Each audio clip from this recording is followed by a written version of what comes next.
Muling nanindigan si Pangulong Rodrigo Duterte na hindi pa handa ang pamahalaan na muling buksan ang negosasyon sa komunistang grupo. Ito'y sa harap na rin ng patuloy na banta ng New People's Army at umano'y planong destabilisasyon sa administrasyong Duterte. Muli ring nanawagan ng Pangulo sa mga pulisya at militar na gawin ang kanilang trabaho at maging tapat sa tungkulin. May report si Rocky Ignacio. Maging tapat sa konstitusyon, ito ang kautusan ni Pangulong Rodrigo Duterte sa lahat ng unipormado. Sinabi ito ng Pangulo sa send-off ceremony ng may mahigit 200 BJMP transport vehicles sa Camp Vicente Lim sa Calamba, Laguna. Sa harap ito ng planong destabilisasyon sa kanyang liderato. No. Dito lang kayo. Your loyalty should begin and end with the Republic of the Philippines. Gate ng Pangulo kung sa tingin nila na hindi na niya kayang pamunuan ng bansa, hindi na nila kailangan pang magkudeta. If you think there's a better guider on the side who should be, kayo. I will not order, may PSG ako sa likod. Pupunta kayo sa harap, pagdala kayo ng mga mechanized. You look silly. Do not do that. Just go to my office. Tapos mag-usap tayo. I will hear you. And if you think that tama ka, matanda na talaga ako at hindi na makakapagtrabaho, or I am no longer be able to articulate what I should be doing in government, then just tell me. Do not go into such stupid things as kudita, or you're wasting your time. Just talk to me. And if I think that you are right, I will agree with you.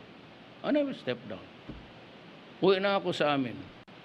Pero pag nasira yung mga sakyan niyo, huwag kayong lumapit sa akin para ayusin yan. Bahala kayo sa buhay ninyo.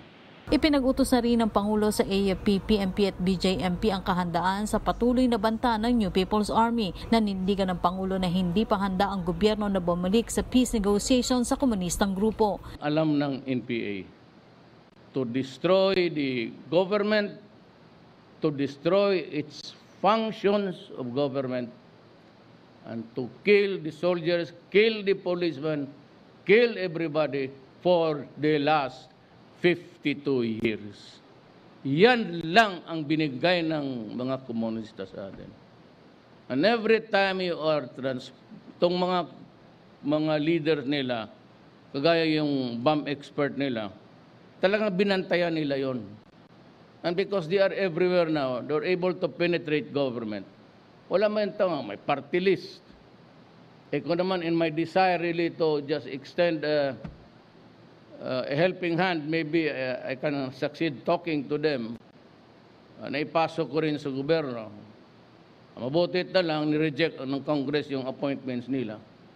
Turn out to be na ayaw talaga nila. Dagdag pa nito na nagtatrabaho lamang siya para sa lahat. Batid rin anya nito ang mga tunay na pangangailangan ng mga sundalo, pulis at maging taga-BJMP. Bukod sa mga transport vehicles, plano ng Pangulo na ibili ng sariling eroplano ang BJMP. Magpunta man ako doon ngayon sa exhibit ng arms. Hanap ako ng eroplano. Maybe one for Mindanao, Visayas. Pag we are transferring a high profile, a high value target, you will use the plane.